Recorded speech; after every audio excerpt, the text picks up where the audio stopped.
En 1829, le pape Léon XIII déclare « Quiconque, suivez bien, quiconque procède à la vaccination cesse d'être un fils de Dieu. »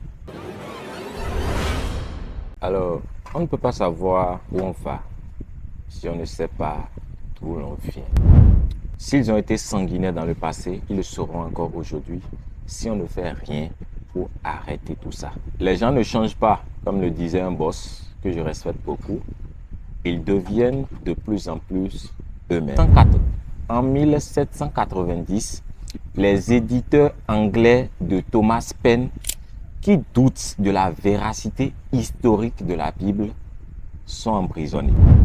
En 1793, Kant, professeur de philosophie à Königsberg, est assigné à résidence parce qu'il a mis les doctrines chrétiennes à l'épreuve de la raison dans son ouvrage « La religion dans les limites de la seule raison ».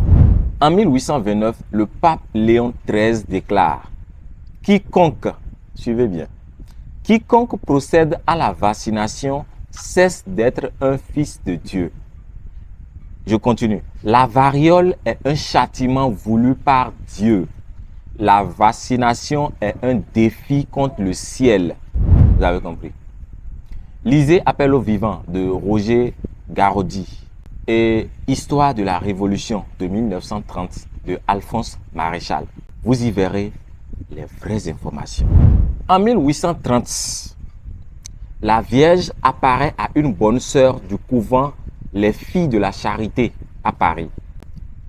Jusqu'à là, il n'y a pas encore un problème.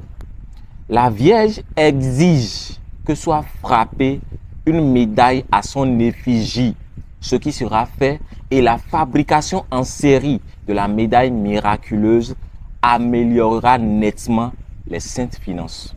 Une statue de la Vierge portant un globe en or et la vente de 10 000 médailles miraculeuses fut une escroquerie qui fit l'objet d'un procès. Ah, j'ai failli oublier. La Vierge était blanche, pas noire de peau.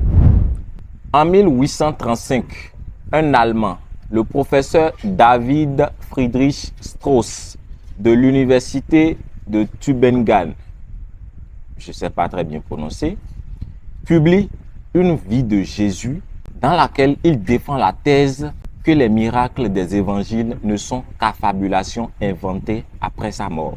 Strauss est destitué de son poste et privé à jamais de sa chaire d'enseignant.